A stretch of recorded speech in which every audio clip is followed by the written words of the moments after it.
Jangan ketawa ya, MU. Oh. Lu kan ketawa. Ketawa bawaannya. Ketawa kan. Bawaannya mau ketawa. Lu parah lu. Mas, Hah. Burnley loh mas. Kok bisa sih kayak begitu MU? Enggak, kaget gak? Enggak. Iya sih. Coba mas, apa yang lu lihat mas dari game Old Trafford lah ini? Ibnu Jamil nonton lagi. Kesian. Ya itulah, kalau nggak lawan Liverpool kan kayaknya nggak ada kemauan ekstra ya bagi pemain MU itu untuk bisa nunjukin performance mereka gitu. Ya nggak tahu di musim ini, gue kan dari awal kan gue bilang gue nggak ada impresnya gitu sama apa yang dibuat sama Ten Hag gitu kan. Maksud gue bukan gue benci MU, bukan, gue kan cukup realistis aja lah. Maksud gue di musim kemarin kalau benci lu mas sama MU? Enggak lah. Gue fair, kalau gue bagus gue bilang bagus, kalau enggak ya enggak, dan gue melihatnya ya biasa-biasa aja gitu. Maksudnya lu should have been better gitu. Semualah dalam komponen memanfaatkan pemain-pemain non cedera lu, bisa menyusun skema tanpa pemain-pemain lo yang cedera. Itu kan yang nggak gue lihat dari Ten Hag gitu. Selalu berharap ketika pemain lo lengkap nanti gue baru bisa execute game plan gue. Kan nggak mungkin seperti itu. Bisa lah. Semua tim mengalami cederanya juga gila-gilaan. Lo baca Newcastle seperti apa, City pun cedera. Brighton seperti apa, City, Liverpool, Arsenal. kecuali Arsenal. Partey cedera. Fit terus Arsenal. Partey. Banyak banget fitnya Arsenal rupanya. Bagus dong berarti. Fit terus tuh bagus. Tapi kan Liverpool juga tinggal Jota yang cedera bisa hancur begitu. bukan ada di skema itu kan si Partey awalnya gitu. Sementara kalau yang MU kan ya semua yang disebut Unlucky kan sih mas, ini berantakan banget emang bilangnya ada di skema gitu. Cuman kan lo nggak bisa terus berharap skema gua akan balik dengan seperti itu. Gimana Ditambah, lo Mas, bisa mengakali itu? Kemunculan Maino kan sebetulnya bagus, itu kan yang kayak gitu harusnya tuh lebih dimanfaatin. Breakthrough. Lihatlah Liverpool berapa banyak yang bisa dimunculin.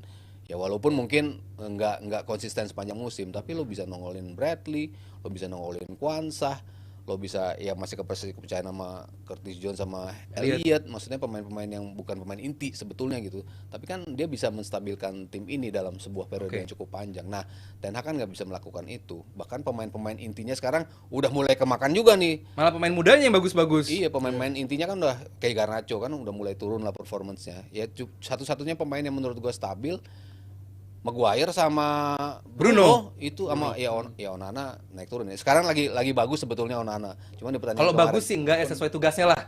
Iya, bagus maksudnya dibanding musim pertama awal-awal kan jelek lah ya performance-nya. Tapi sekarang dia udah mulai stabil. Jadi dia lebih nyaman sama Maguire kalau main. Iya, Maguire, Onana sama Bruno itu menurut gua tiga pemain yang Dalo mas, Dalo ya oke lah. Mungkin karena dia nggak punya posisi yang pas ya, kadang main di kiri, di kanan. Jadi agak membingungkan juga. Tadi lu ngomong soal pemain yang cedera, tapi ada cedera yang di pertandingan, ada lagi cedera yang di latihan gitu. Nah, MU ini kan di latihan gitu. Apa training regime kan si Ten Hag ini? Ya bisa jadi lu belum sembuh betul tapi sudah main. Dan sepak bola waktu gua juga kan, sepak bola belakangan tuh menuntut endurance dan juga atribut yang lebih gitu kan. Karena kayak yang sekarang kan semua kan pokoknya cepat, counter cepat. Itu kan lari kejutnya membuat lo otot entah lutut ya, itu kan yang pasti kan lah. Dan zaman sekarang nggak main yang berumur aja yang mengalami cedera, pemain muda loh yang mengalami cedera ya, karena memang akan cepat, sprint mereka yang cepat, pressing mereka yang terus dan kebobolan mereka juga yang cepat gitu ya. Rashford gimana Za, lu lihat Za? Dia kan tentu lagi mengincar posisi untuk di gitu kan. Lu kalau jadi si pelatih timnas itu namanya Southgate, lu bakal bawa Southgate enggak? Lu bakal bawa Rashford enggak? Masih tetap gue bawa loh. Walau nama-nama lain di posisi dia mungkin tampilnya jauh lebih bagus musim ini. Ada Anthony Gordon, bahkan ada juga Foden bisa main di posisi kiri juga. Masih ada Jack Grealish di sana. Tapi kalau gue lihat dengan skema Southgate yang lebih mengandalkan, dia kan nggak terlalu proaktif dalam megang bola ya, kadang dia main reaktif macam.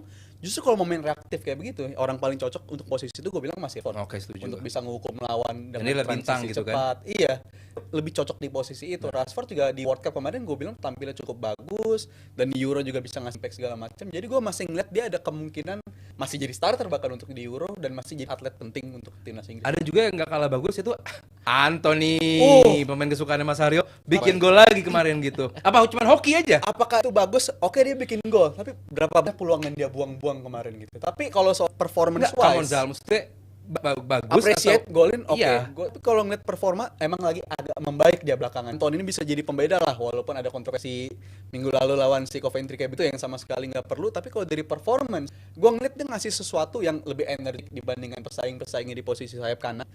Emang kalau lu bagusnya itu cuma cutting inside gitu-gitu doang, ya lakuin aja, nggak ada yang salah kok. Si Nani juga dulu bisa gitu begitu terus, tapi bisa ngelakuin efektif. Tapi tandemnya Ronaldo kalau Nani. itu bedanya dah. Apa namanya dulu oke, ternyata Anthony nggak cuma bagus dalam cutting inside doang, Mas. Dia kemarin juga cukup lebar, mainnya roaming, bunuh belakang.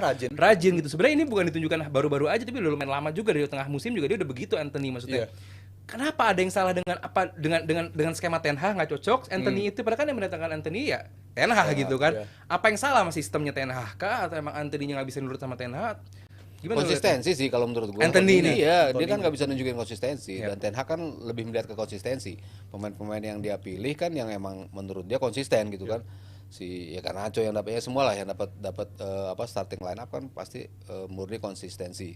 Sementara Anthony kan lebih sering gak konsistennya kalau menurut gue ya, di pertandingan kadang terlalu melebar, kadang terlalu mendelay bola cukup lama, dapat kesempatan untuk cuman menahan keunggulan, tapi begitu dia masuk justru makin berantakan. ya kan karena game kapan gitu? Coventry.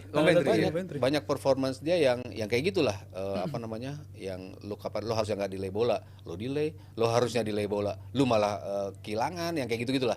Maksudnya konsistensi yang menurut gua yang belum bisa dia tunjukin. Ya quality wise dari beberapa pertandingan nunjukin quality dia ada gitu.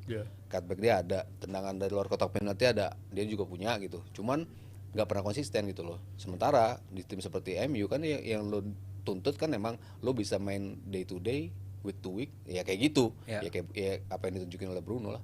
Dan soal dituntut ini Mas, kan kalau Liga Champions MU udah pasti nggak dapat dong ya. Europa League dapat gak kira-kira? Berat juga. Kalau juara FA dapat dong. Playoff kan, dapat playoff. Cukup lah, tapi kalau dari Europa League langsung dong. Langsung sekarang udah nggak pakai itu. Oh, pakai playoff lagi. Kalau dari Inggris. Jadi kalau juara FA kan nggak mungkin juga dong. Nah, City ya. Iya dong. Tapi nggak tahu loh, si Ten Hag kan udah kira lu jagoin City apa MU? Udah gitu aja. City sih. Ya udah, lu Zal. Cuman kan udah. Nggak, Ten Hag kan jelek di liga. Tapi kan cup competition lumayan loh. Tetap dia bisa jagoin MU. Nah itu gua cuma pengen dengernya. Ngebelain dikit lah. Itu Mas Aru udah ngebelain tuh. Ya, lu sebagai tim yang benci MU, nah lu gimana kayak lawan Liverpool di FA. Kayak lawan Liverpool di FA. Kan gua banyak yang jago Liverpool dong.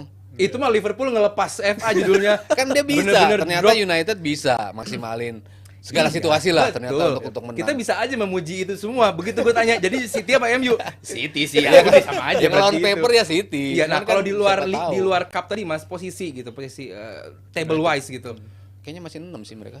Nggak akan kemana-mana. Masih 6 dan 5 aja Inggris kayaknya nggak dapet nih. Kayaknya Jerman sama Italia kan yang Italia udah confirm dapet. Italia udah pasti. Italia Jerman udah. Iya, Jerman kan juga lagi unggul poinnya kan. Apalagi Leverkusen bisa melaju. Iya. Inggris sama sekali nggak ada. Cuman Villa doang. Iya. Aston Villa doang dari West Ham kalah juga ya sama Leverkusen kan. Leverkusen. Jadi berat lah buat MU. Jadi ya gimana musim depan Ten Hag udah pasti lah. Gue sih bingung kalau ada yang bilang bahwa si Sir Jim Ratcliffe bakal melakukan debat, maksudnya diskusi dengan Ten Hag untuk musim depan. Apa yang mau diskusikan lagi sih? Masih ada harapan untuk bertahan Mas musim depan? Enggak sih. Ya gue mungkin sama Panji kan. Panji juga selalu mempertanyakan kan. Maksud gue kalau lo nggak dapet Liga Champions juga di musim ini, and trofi lo juga nggak dapet gitu, ya gue rasa he's not the right manager gitu. Maksudnya with all due respect lah, apa yang telah dia coba bangun di tim ini, penampilan yang melebihi ekspektasi di musim kemarin.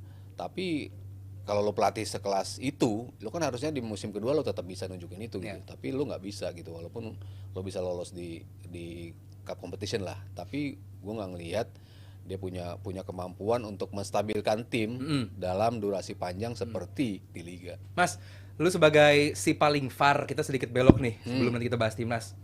Chelsea kemarin di menit-menit akhir mendapatkan gol, akhirnya dianulir gara-gara dianggap melakukan pelanggaran disasi gitu. Katanya mendorong. Menurut lu itu bener gak pelanggaran? Enggak sih kalau menurut gue. Nggak pelanggaran ya? Gol harusnya ya? Gol. Malah yang di Newcastle itu sebenarnya pelanggaran ke Arsenal, Arsenal yang didorong si Joelinton. Joelinton gitu. Oh iya. Itu baru pelanggaran. Tapi kalau itu buat lo, jadi kemarin Chelsea di robbery lah ya, dirugikan sama VAR ya. Iya. Lu juga setuju, Sal? Dalam kasus itu ya. Gue bilang itu foul sih. Kalau Itu gua pelanggaran malah betul. foul. Kenapa? Mau itu dalam kotak penalti, mau di luar, Iya. itu belakangan dalam kecenderungan 2 tahun terakhir itu emang cenderung dikasih Kan sebagai tapi sebuah itu pelanggaran. body charge cuy.